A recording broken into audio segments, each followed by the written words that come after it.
Today I'm going to talk about the 5 traps that can derail a natural birth. Last week I talked about the first 5. These are the next 5 in the 20 traps guide. If you want that guide, just go to empoweringmomsbirth.com/store and you can get your free copy there. This week we're going to be talking about the next 5 traps. So last week I told you that the traps were that you don't want to have vaginal exams. You don't want to have someone who is going to put pressure on you to induce or to have interventions. You don't want to have the due date questions come up. I also talked about growth scans and how growth scans are unreliable at actually predicting whether you're going to have a big baby or a small baby. And these things can all undermine your confidence when it comes to natural birth. So the key takeaway here is that you can birth your baby. You can birth your baby completely physiologically and naturally. The thing about these 20 traps is that they undermine your confidence. They tell you that your body doesn't work. Oftentimes, there are things within the maternity care system in our birth culture that has basically programmed you to think that birth doesn't work when it actually does.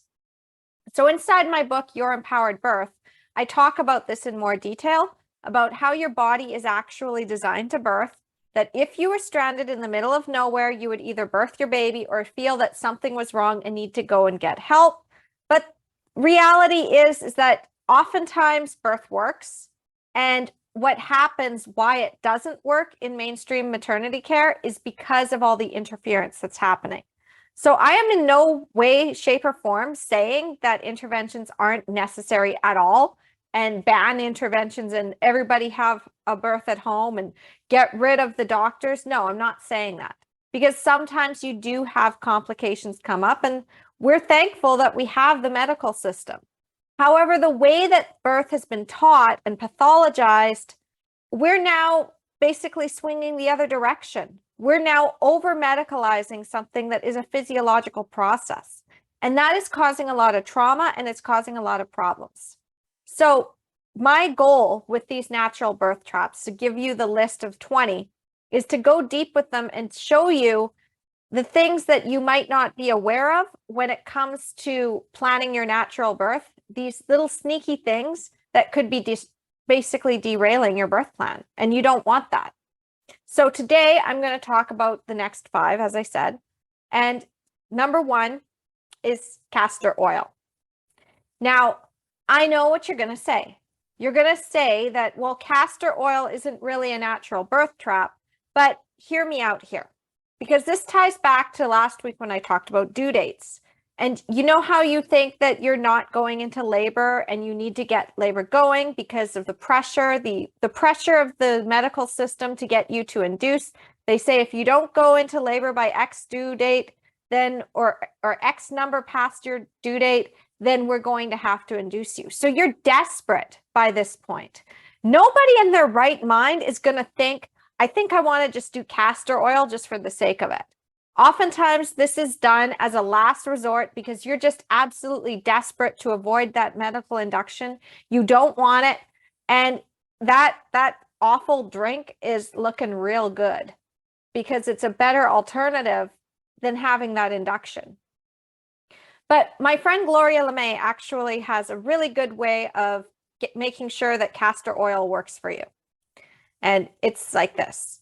You take the bottle of castor oil, you put it on your bathroom counter.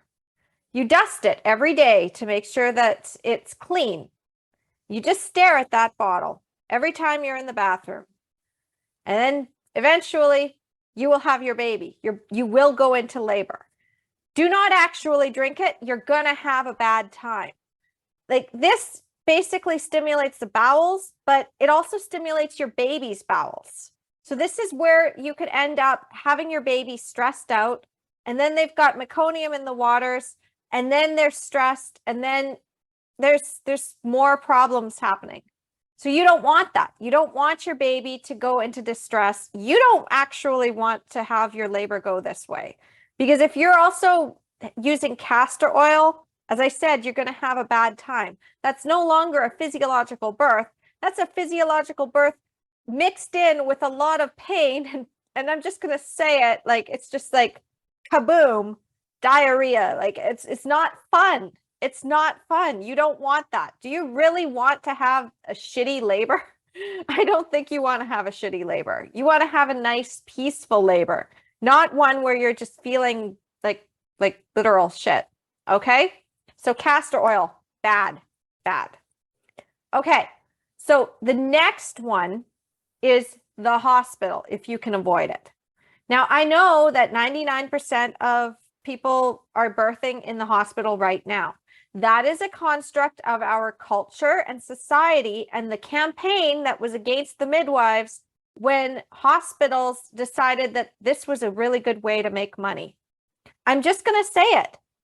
The hospital maternity care system is the bread and butter for medicine. Why? Because babies are always going to be born. Pregnancies are always going to be happening.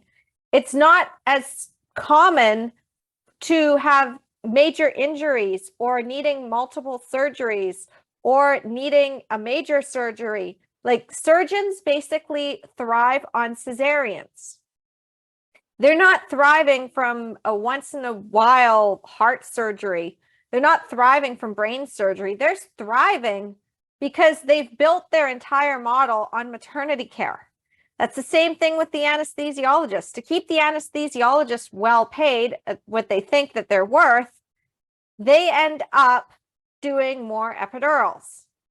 Surgeons are going to do more C-sections. It's built into the medical system. You want to avoid that? Don't go to the hospital when you're still in early labor.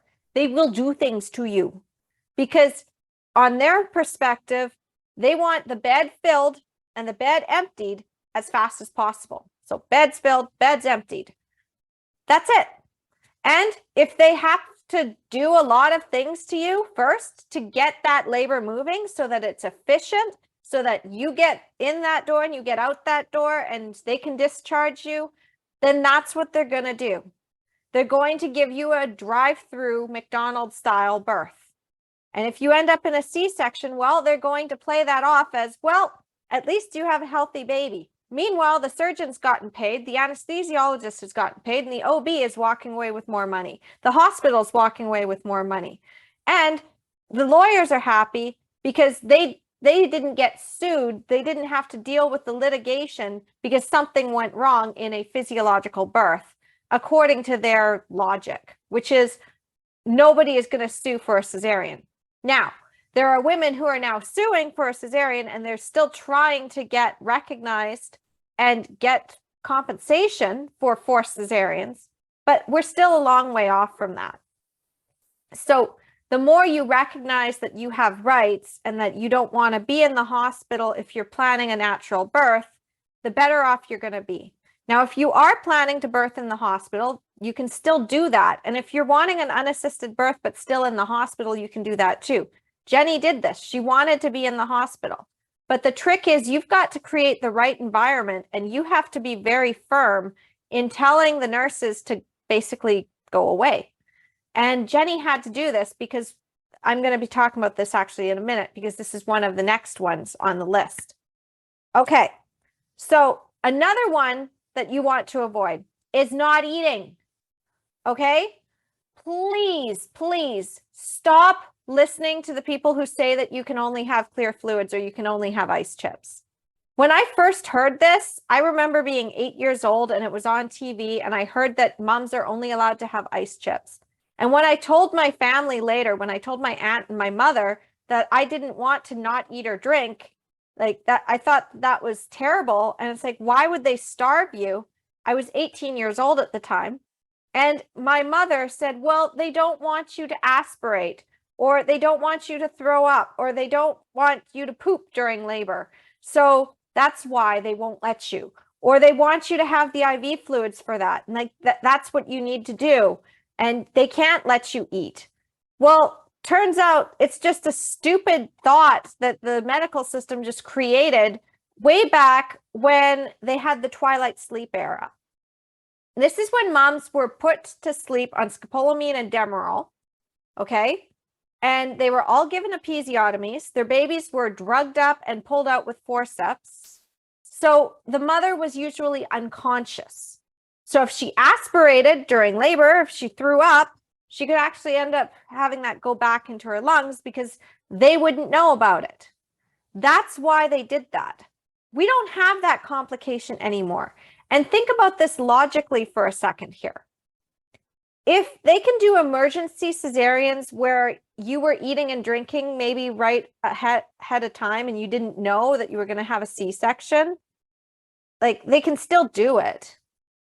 So why say that you should not eat or drink in labor? Like sometimes labor goes fast. It's just ridiculous. You've eaten and drank something and it's just the way that this medical system likes to keep controlling things.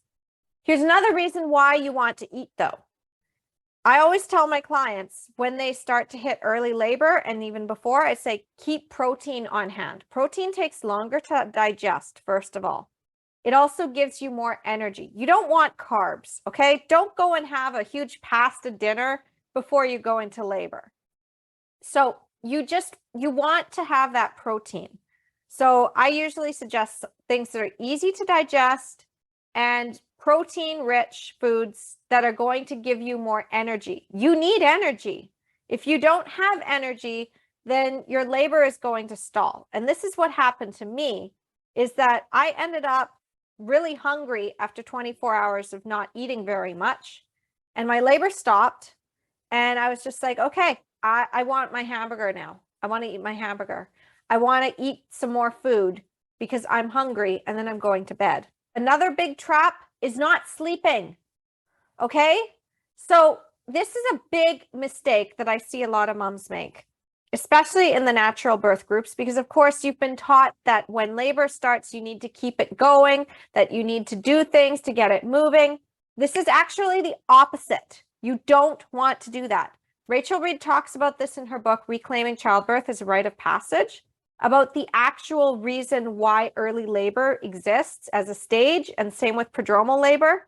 The reason why is because it signals to your body to rest. And this is the same thing around your menstrual cycle. So you might notice that a few days before your period hits, you start to feel a little bit more tired. You start to get more cramping. That's actually your body signaling that you've done a lot and now it's time to rest.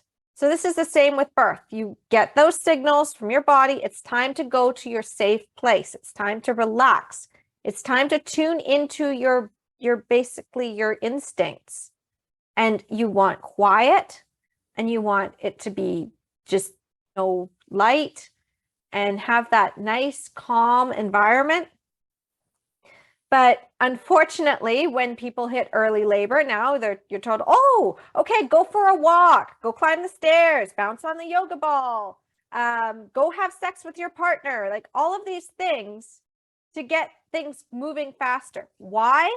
Because we've been taught that birth needs to be efficient, because the medical system has made us believe that if you are in labor for more than 12 hours, that you're somehow defective and we need to get things going with Pitocin. You don't. You don't have to do that. Labor is meant to take as long as it takes. And hey, you might be in labor for a while, but it's not going to be constant. Maybe you're in labor over a span of a few days, but it like fizzles out and you get a break. Like for me, it was about 3 days and I would be like in and out of it. And then there would be like a 16-hour break where I just sleep. So maybe that's how labor goes for you. You don't actually know until you go through it. But if you're tuning into your own body and your own needs, then what happens is that you can automatically just be like, okay, like this is how things need to go. And I'm going to rest and I'm going to eat. And now I'm feeling like I need to move a little bit. And now I think I'm going to go in the shower and I'm just going to meditate and rest. Maybe I'll go in the pool and rest a bit there, go to sleep. And this can even go through your entire labor itself. So you can go from early labor to suddenly active labor and have a very smooth transition into transition, and then suddenly be pushing your baby out and being like, whoa, like I barely felt much pain. Like I was so out of it and I slept through half my labor. Like, how did this happen? And doing it without any epidural and not having to worry about anything else. Like that's how physiological birth is. And that's why I also said you don't want to be in the hospital for that. Because the longer you stay out of the hospital, the less likely that they're going to pathologize you. If you go to the hospital in early labor, what's going to happen is your labor is automatically going to slow down. They're going to stress you out by trying to do all their little checklists. Your body is going to go, it's not safe to birth right now. Things are going to shut down. And then the medical system is going to be like, things are shutting down. So I guess you're not progressing. So I think we're going to run Pitocin. And oh, now your baby's distressed. So it's a C-section. Derails your birth plan. Or, we're going to run Pitocin. Oh, that's not working. Baby's now stuck. We need to cut an episiotomy and pull the baby out with forceps. Again, all because you didn't have the opportunity to have your birth facilitated physiologically because of the way that the medical system is. So if you are going to birth in the hospital, you really have to know a lot about physiological birth. I would suggest checking out Rachel Reed's book, Reclaiming Childbirth as a Rite of Passage. This is one that Jenny used a lot when she was understanding physiological birth. And definitely get a doula, because a doula will also help protect that space and be able to help you so that you know when to actually go to the hospital so you don't go too early. Okay, so the last one, nurses who don't like birth plans, or the nurses who roll their eyes at birth plans.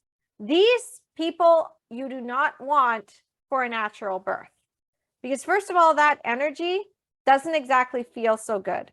And if you don't have someone to protect your space, if you haven't also cultivated your mindset, if you don't have the right environment around you, if you aren't strong in your knowledge, then these kinds of nurses can derail your birth plan.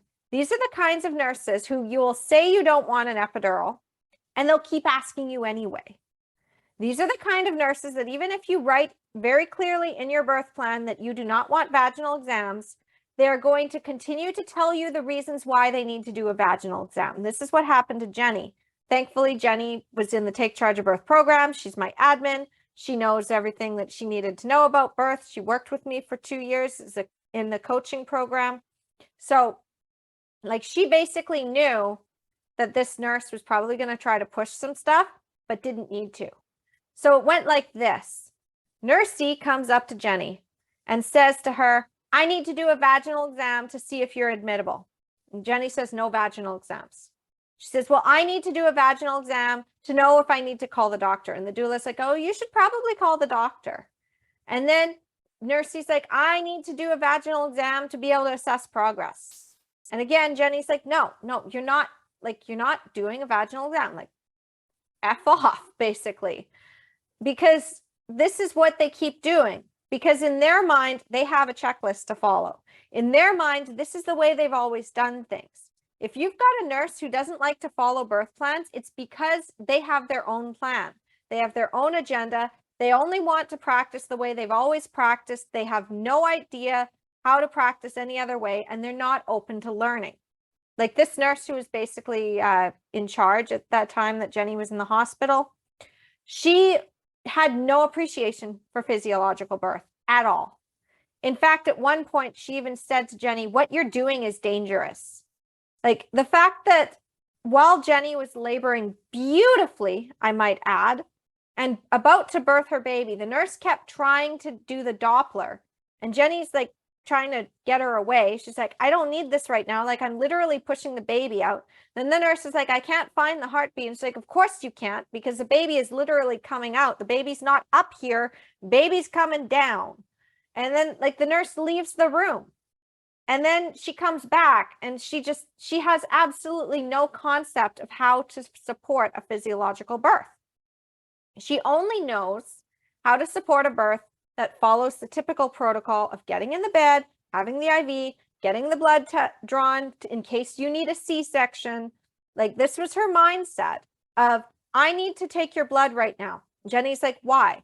And she's like, well, I need to do it for admission. She's like, you're not taking my blood right now. I'm pushing a baby out. And the reason why she wanted the blood drawn was to tell what Jenny's blood type was in case Jenny needed a C-section and needed blood. Like, she was literally birthing her baby, and this is how this nurse operated. So that's what you really want to know, is that if you have a nurse who does not respect birth plans, ask for a new nurse. Or at the very least, make sure that you are strong enough with your advocacy and your partner is strong in the advocacy and your doula is strong in the advocacy, so that nurse can just hover around in the background and she can cross her arms and be all disgruntled about it, but can't actually do anything and can't derail the birth plan itself. Because that's basically what happened. Jenny was so far into her power and she knew what she wanted, and the doula that she hired was actually really amazing too. And then her partner was also trained, so they knew what they wanted. It didn't matter where they birthed. They went to the hospital, but they could have birthed anywhere and had the same outcome, because it was really just her doula, and her partner working together in that space, no interference. And even though the nurse tried to interfere, there was no interference necessary. And Nursey just had to sit back and watch a physiological birth happen. And she was just like, she had no concept that this is actually how birth is supposed to be. She had no idea what she was actually witnessing was birth in its rawest, most beautiful form possible. So that's what I wanted to share with you today. And I will share 5 more tips with you next week from the natural birth traps. And if you want the full list, all you have to do is go to empoweringmomsbirth.com/shop, and you can download the free guide there. Okay? So it's just the 20 traps that you want to avoid to have a natural birth, I think it's titled. But you'll be able to see it. You'll be able to recognize it immediately. And it's just, again, at empoweringmomsbirth.com/shop. All right. I'll see you next week. Talk to you soon.